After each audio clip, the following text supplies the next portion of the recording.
पश्चिम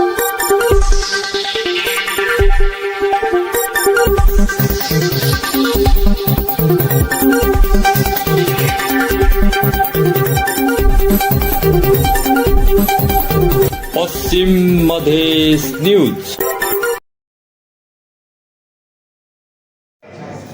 बड़ा शानदारिक और मार्मिक घटना के मार्फत से हमारे कुछ भाई बहन यहाँ एक नाटक प्रस्तुत किया। उसमें सब कुछ है।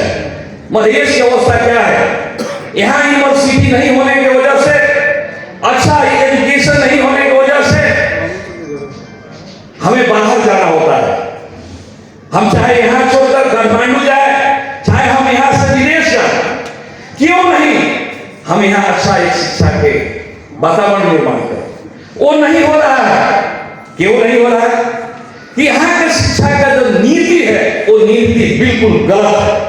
जब तक हम लोग सुधार नहीं करेंगे तो निश्चित रूप से हमें शिक्षा में हम लोग एक जो हम समय सापेक्ष और आज की आवश्यकता के अनुसार जो शिक्षा होना चाहिए वो हम लोग लागू नहीं कर सकते हैं। ये चाहे वो किसी भी पार्टी के सरकार रहा हो, चाहे वो नेतृत्व किया हुआ सरकार हो, वो पता नहीं है कि आज हमारे हजारों की संख्या में विद्यार्थी सब बाहर जा रहा है मेडिकल शिक्षा प्राप्ति करने के लिए, इंजीनियरिंग की शिक्षा प्राप्ति करने के लिए, अन्य जो प्राविधिक शिक्षा है वो प्राप्ति करने के लिए या उच्च शिक्षा प्राप्ति करने के लिए जा रहा है।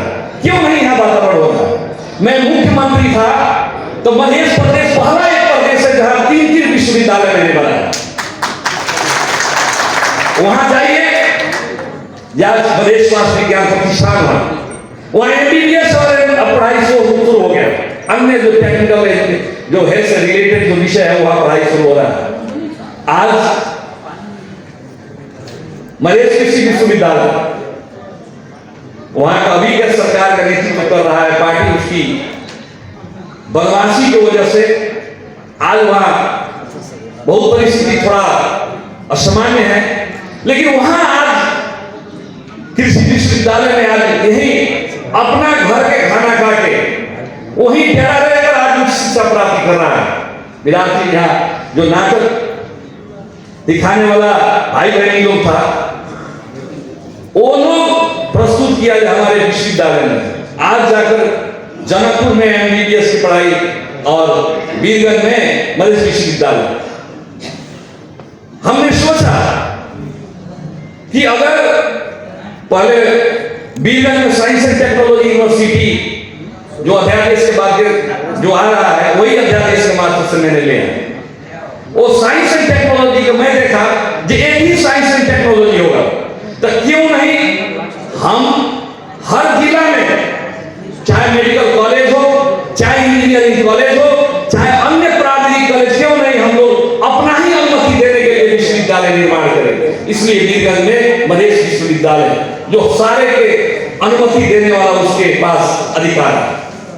तो हम लोग मेरा एक सोच था, अभी वो विधेयक सदन के भीतर है कि अगर वो विधेयक पास हो जाता, वैसे तो ये सरकार का जो नीति है सारा चीज कानून में एक है, संविधान में एक है, लेकिन व्यवहार में इनकी जो नीति रहा है संघीयता विरोधी, संविधान को कार्यान्वयन नहीं करने का नीति जो रहा है, जिसके वजह से आज हम लोगों का जो अवस्था है जो हम लोग चाह रहे हैं वैसे सुधार करने को नहीं हो रहा है। वो कारण से जाइए वहां सीटीबीटी प्रदेश के मार्फत होना चाहिए।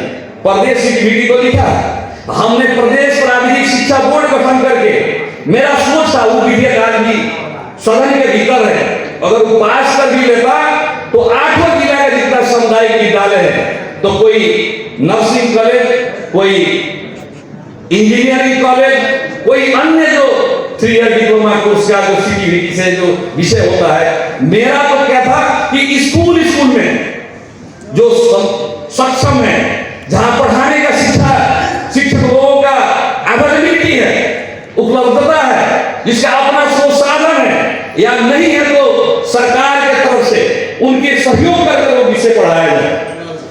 लेकिन संघीय सरकार को आज भी शिक्षा के खरबों बजट है, लेकिन वो खरबों बजट कहां जा रहा है? मैं मधेश के बहुत सारा स्कूल और कॉलेज में जाने का मुझे अवसर मिला। हाई स्कूल में मैं गया तो वहां स्टूडेंट 2500 3,000 माध्यमिक शिक्षा में, लेकिन वहां पढ़ाने वाला शिक्षक मुश्किल से 2 थे। ये सरकार की नीति जहां अरबों नहीं खरबों बजट है, लेकिन खरबों बजट की वजह से नहीं हो रहा है। सारे यहां जाइए शीर्षस्थ नेता देखिए, वो सारे शीर्षस्थ नेता आप जाएंगे तो शीर्षस्थ नेता लोगों को देखिएगा, वहां सारा विद्यार्थी संगठन से आया है, लेकिन शिक्षा में सुधार क्यों नहीं हो रहा?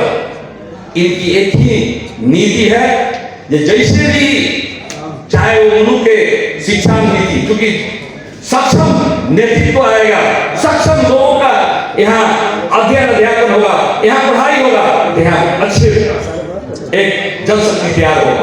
तो ऐसे इन लोगों का शुरू से ही सोच रहा है कि अच्छा शिक्षा नहीं हो। इसलिए हमें विद्यार्थी का पृष्ठभूमि नेपाल कहिएगा, नेपाल में जो परिवर्तन हुआ है, सारे परिवर्तन में मधेसी हम लोगों का विद्यार्थी युवा का महत्वपूर्ण भूमिका रहा है। खास से कहा जाए तो मधेश आंदोलन की शुरुआत रमेश महतो के शहादत से शुरू हुआ है। हमारे इतिहास बड़ा कहिएगा रमेश महतो के शहादत से शुरू हुआ है। इसलिए हमें जितना जो मुल्क में संघीय लोकतांत्रिक गणतंत्र है, इसको समाप्त करने के लिए आज जो ये 2/3 की सरकार, ये इनका गलत नीति, भ्रष्टाचार नीति, इनकी गलत नीति की वजह से आज ये परिस्थिति निर्माण हो रहा है। इसलिए हमारी जो एक शिक्षा नीति के तहत हम लोगों का आज के जो महानिवेशन है, महानिवेशन से वैसे हम लोग यहाँ का व्यवहारिक शिक्षा, एक प्राथमिक शिक्षा, एक शिक्षा की जो शिक्षा से हम लोगों का एक मुल्क के मार्गदर्शन कर सके, समय पर हम लोगों का एक पार्टी के तरफ से भी आवश्यक सुझाव सलाह दे सके, वैसे नीति को हम लोगों का यहाँ पास करना होगा। और फिर एक बार मैं आप सबको जो यहाँ प्रथम राष्ट्रीय महानिवेशन में जो उपस्थित संपूर्ण को मैं फिर एक बार आप सबको महानिवेशन सफल हो, इसके लिए शुभकामना देते हुए